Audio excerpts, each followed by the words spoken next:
Welcome again. Now let's move to the activities. Means what are the activities from where we can get inflow as well as the outflow of cash. These can be classified as operating activities, investing activities and financing activities. इन तीन types की activities से या तो business में cash आता है या cash जाता है. बट हमें कैसे पता चलेगा कि कौन सी एक्टिविटी को हम ऑपरेटिंग बोलेंगे, कौन सी टर्म जो है इन्वेस्टिंग के अंदर आएगी और कौन सी टर्म फाइनेंसिंग के अंदर आएगी. तो इसके लिए हम लोगों के पास एक छोटा सा चार्ट है. What's that, let's see. Operating activities पहले तो समझिए होती क्या है. Operating activities means the activities those are termed as revenue generating activities.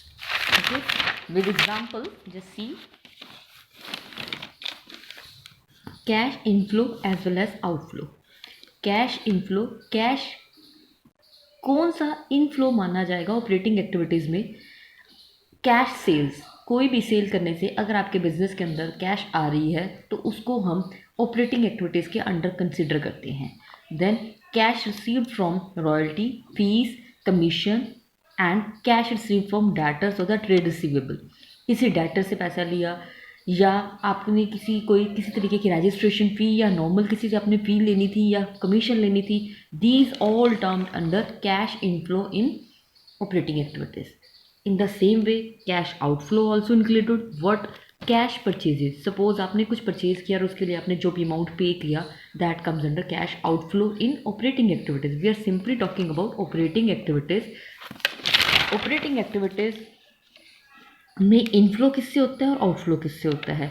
Investing activity में इनफ्लो किससे है, आउटफ्लो किससे है. In the same way financing activity में इनफ्लो और outflow we will read. Okay, and we are discussing now operating activities, inflow as well as the outflow.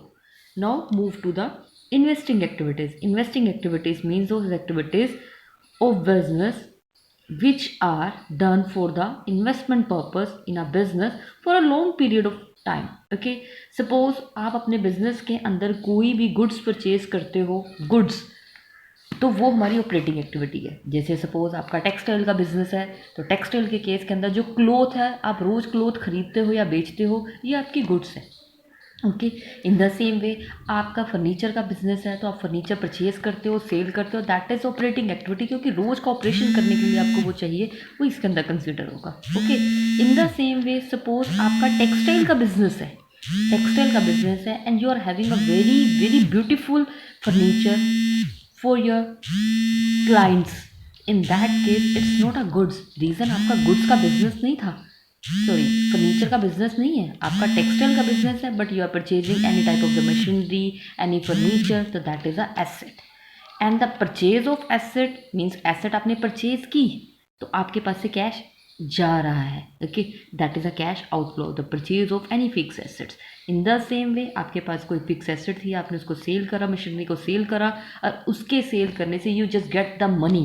यानी कि whatever proceed you get from the sale of fix asset, that comes under cash inflow under investing activity. Okay, I hope these two activities are clear, operating activities as well as the investing activities.